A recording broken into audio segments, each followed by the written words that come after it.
ఇచ్చాడు. వాక్యము మన జీవితంలో ఏమై ఉన్నది?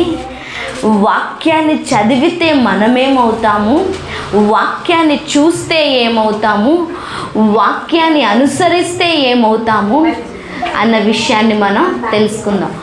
వాక్యాన్ని చదివితే ఏమవుతాము, వాక్యాన్ని చూస్తే ఏమవుతాము, వాక్యాన్ని అనుసరిస్తే ఏమవుతాము అన్న విషయాలు మనము తెలుసుకుందాం. ఎందుకంటే వాక్యము అంటే దేవుడై ఉన్నాడు. ఆ వాక్యము మనల్ని రెండంచుల ఖడ్గముగా మనల్ని ఏం చేస్తుంది అంటే, ఏదైతే దేవునికి మన జీవితంలో అవసరం లేదు దాన్ని తీసేస్తుంది. అంతేకాకుండా మనల్ని కూడా ఆయుధముగా మారుస్తుంది. ఏం చేస్తుంది? మనల్ని కూడా ఆయుధముగా మారుస్తుంది. ఎందుకంటే ఇప్పుడు రాయి కొడితేనంట నిప్పు వచ్చిద్దంట, దుమ్ము రాదు. అర్థమవుతుందా?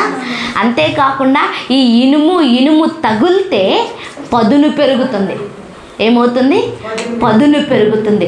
ఈరోజు యేసయ్య మన జీవితానికి అనవసరమైన వాటిని కట్ చేస్తూ మనకి పదును పెంచుతున్నాడు. ఎందుకంటే మనము పదునైన ఖడ్గము వలె, దుష్టుణ్ణి సంహరించే ఖడ్గము వలె తయారు చేయబడాలని. ఎందుకంటే రేపొద్దున యుద్ధం యేసయ్య చేయడు, నీ చేత నా చేత చేపించాలని ఆయన ఉద్దేశం. ఎవరి ఉద్దేశం? దేవుడి ఉద్దేశం ఏంటి? నీ చేత నా చేత యుద్ధాన్ని జరిగించాలని ఆయన ఆశపడుతున్నాడు. ఈరోజు యుద్ధం చెయ్యాలి అంటే బలహీనులు యుద్ధంలో నిలబడితే అవ్వదండి, ఓడిపోవడం మాత్రమే కాదు, ప్రాణ నష్టం కూడా. ఇది చాలామంది జ్ఞాపకం పెట్టుకోవాల్సింది ఏంటి అంటే